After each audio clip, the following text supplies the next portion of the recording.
and welcome to another Language Professora video.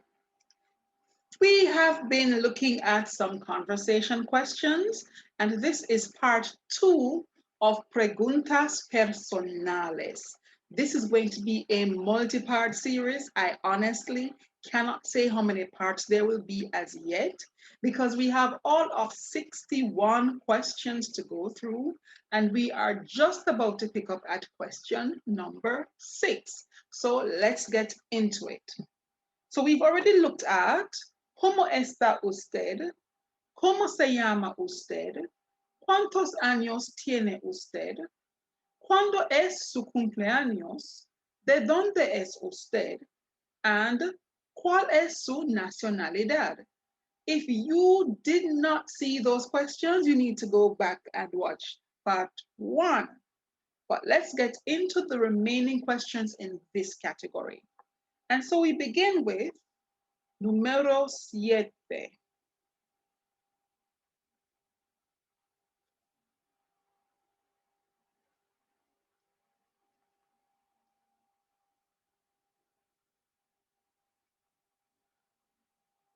And here we have two cognates. Two cognates. And this big question. And guess what? I like the fact that we have these cognates out here to kind of remind us what this question means. So we saw a similar question in part 1, ¿Cómo está usted? And we broke it down in terms of the fact that you're talking about your emotions, your feelings, things that are of a temporary nature. Now, ¿Cómo es usted? It's coming from ser, and so we know that we're dealing with things that are of a more permanent nature. Again, we're dealing with our adjectives, right? So let me just write the meaning. How are you?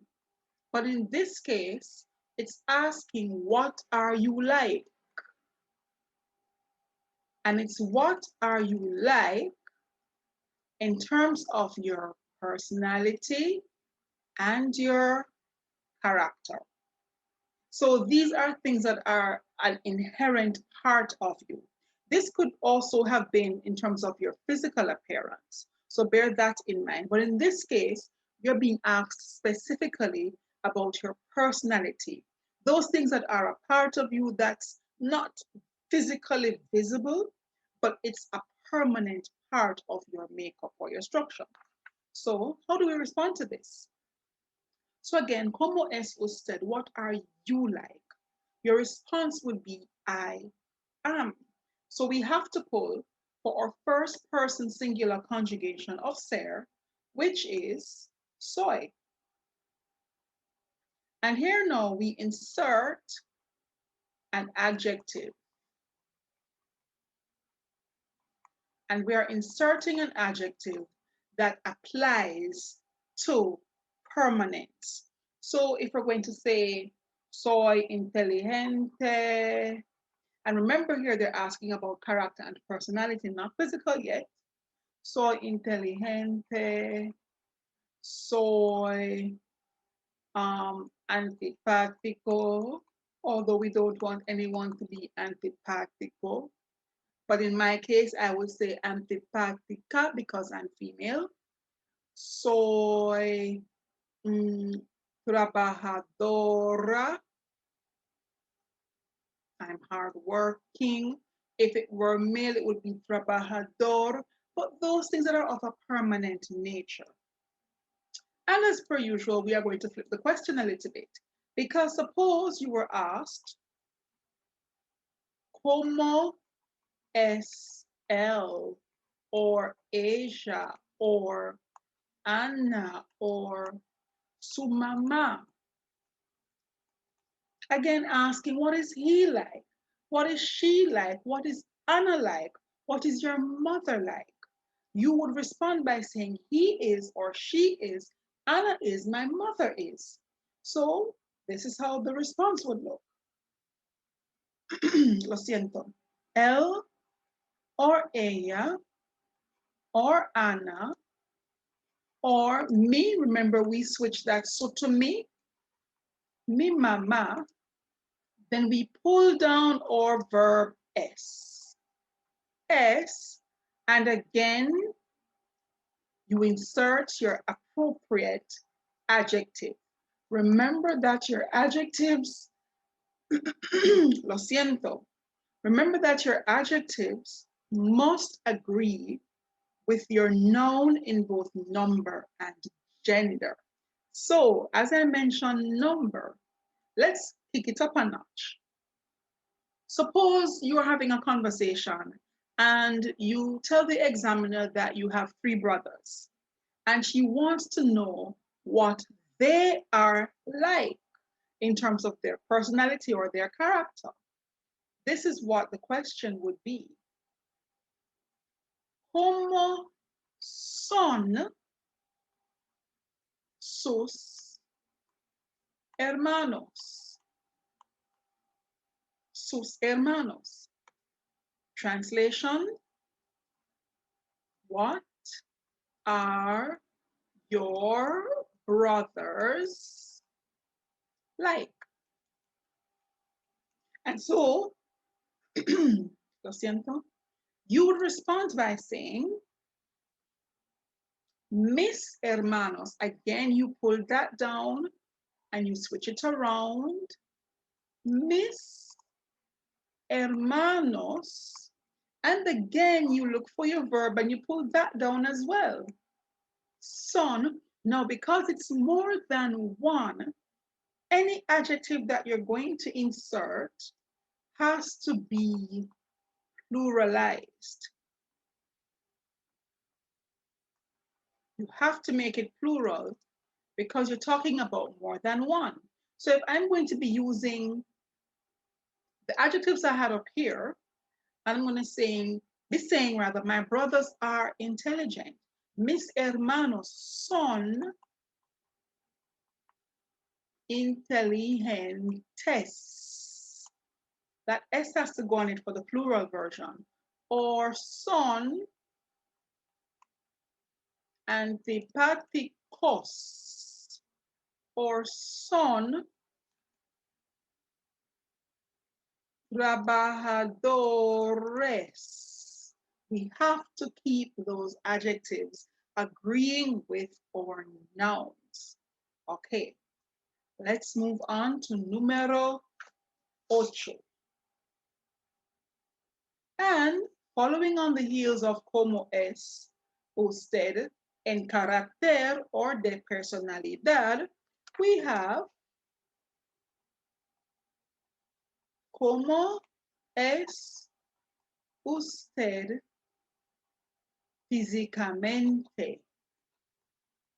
Physically, what are you like physically?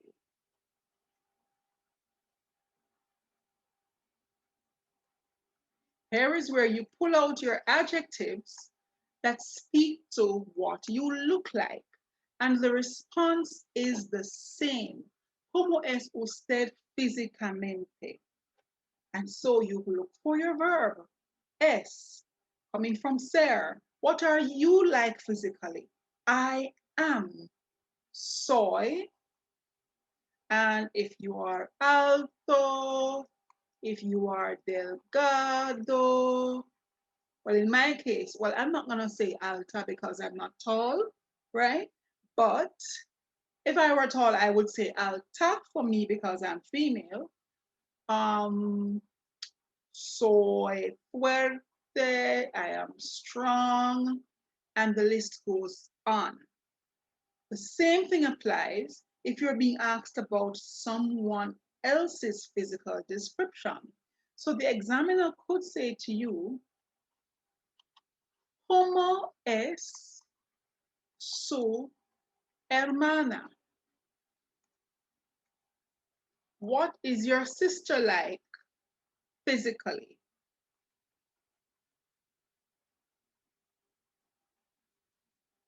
Well, in this case, what ¿Cómo es su hermana could speak to both physical and character, but because we did character earlier, we're doing physical now. What is your sister like physically? And so you can describe your sister and say, mi hermana es alta, delgada y bonita. All feminine to match sister, which is feminine. So if it was mi hermano, it would be mi hermano es alto, delgado, y gentlemen like to say guapo. They don't want to say bonito or hermoso. So for the gentleman, it would be guapo. Same thing applies if you're talking about more than one person. Como son sus hijos? What are your sons or your children like?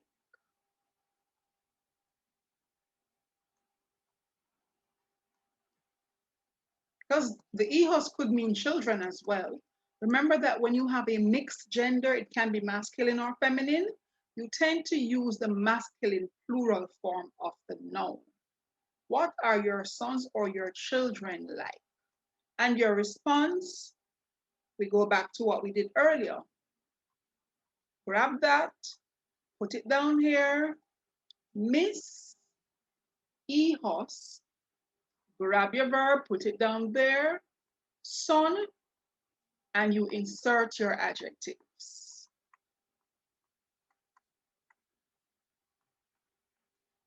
It's as simple as that. Let's take a look at number 9, número 9.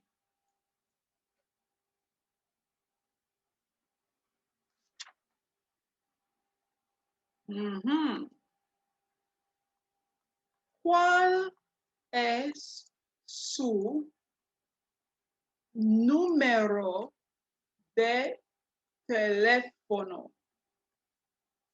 ¿Cuál es su número de teléfono? ¿Cuál es? ¿Cuál es? And we are picking up a pattern here, aren't we?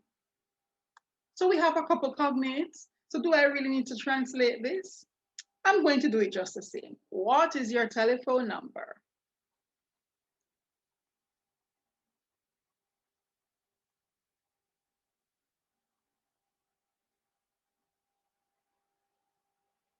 And notice that we are trying to give our responses in sentences. We're not picking off phrases. We're trying to speak in complete sentences. So we grab this, put it down here. Me, pick up the rest of it.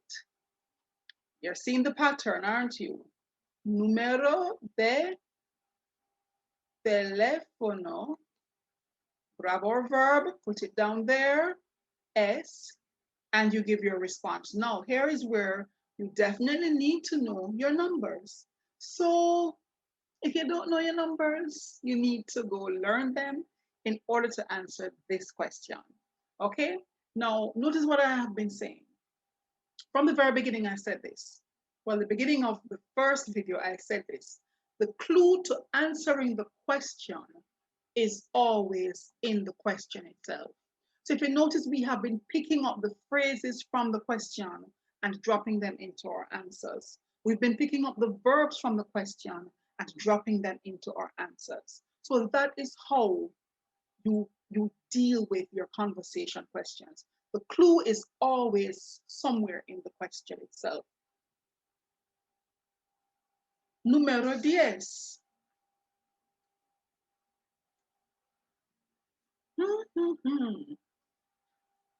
And I know that quite a few persons are going to say, I don't have any. But just in case you do, let us see how we would approach this question. And again, we have our cognates popping up. I tell you, cognates just make life so much easier when it comes on to learning Spanish. ¿Cuáles son sus pasatiempos favoritos? So it's something about favorite something. And pasatiempos looks sort of like past time, past time, past time. So what are your favorite pastimes? What do you do for your pastime? That sort of a thing. Let's get that translation up.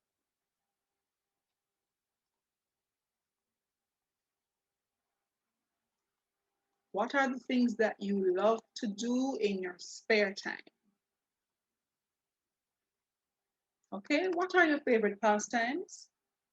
I know persons are going to say, I don't have time, but we need to make time sometimes to have a pastime.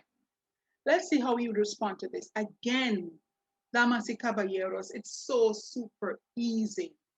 Grab this, put it down here, convert it to miss. And even though it's may, as in you're the only person, because this is plural, and this is going to be going along with this, it's going to be going along with your noun, you want to ensure that there is agreement in number. So even though it's you alone, as in my, it's still more than one thing that you're talking about.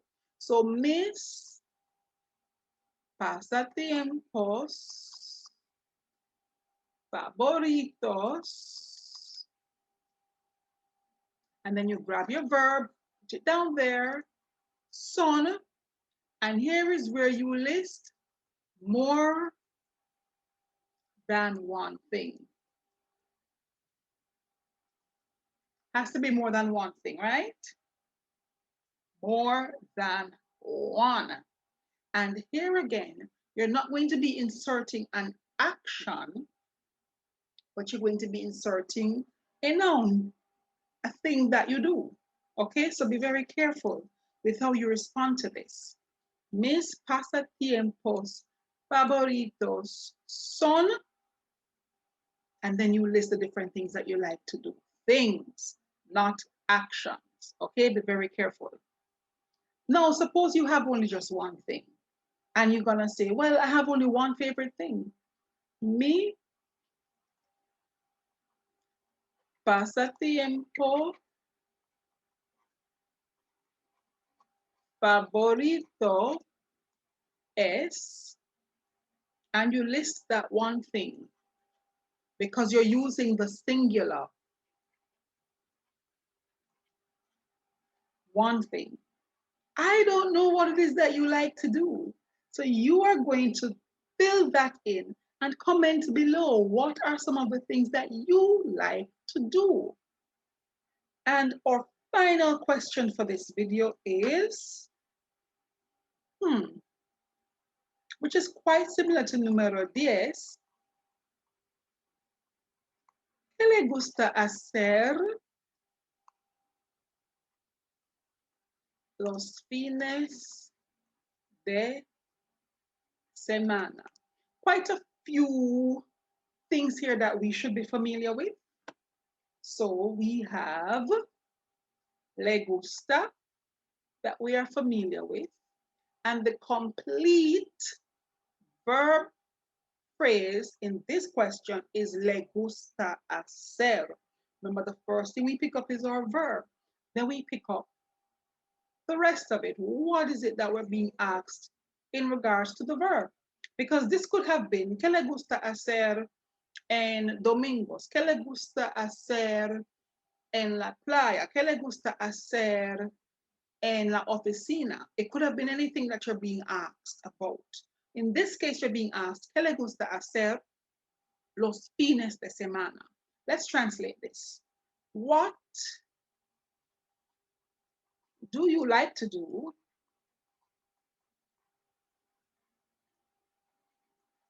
on weekends? Fines de semana, ends of week, weekends. What do you like to do on weekends? So you have two ways of answering this.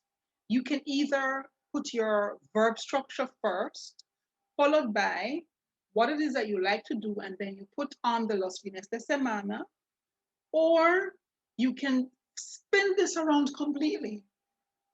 You can spin this around completely. Start with the los fines de semana, put in your verb structure, then the things that you like to do. Let's put them in the two ways. So this is our verb, le gusta, asking what do you like to do? So what do you like to do? You respond with I like.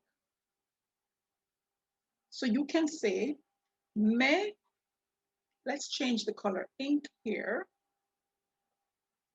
Me gusta hacer nada. I like to do nothing. I'm just kidding. Here is where you can insert a couple of other things. Me gusta, and you can remove the hacer and you can insert another verb. So me gusta nadar, or me gusta leer, or me gusta cocinar. And then we can add los fines de semana. We can spin it around. We can begin with los fines de semana me gusta nadar or leer or cocinar. And that is pretty much it. So we went through 5 questions in this video. Our 5 questions were: en carácter or de personalidad, ¿cómo es usted? ¿Cómo es usted? In the comments, tell me what is the difference between ¿cómo está usted and ¿cómo es usted? Tell me the difference in the comment section. We also looked at ¿cómo es usted físicamente? ¿Cuál es su número de teléfono? ¿Cuáles son sus pasatiempos favoritos? Remember to tell me some of those favorite pastimes that you have in the comment section below. And finally, ¿qué le gusta hacer los fines de semana? So ladies and gentlemen, damas y caballeros, in 2 parts, we have looked at 11 preguntas personales, 11 personal questions. In the next video, we're going to be looking at la familia, preguntas sobre la familia. That's it for now. So until the next video, adios.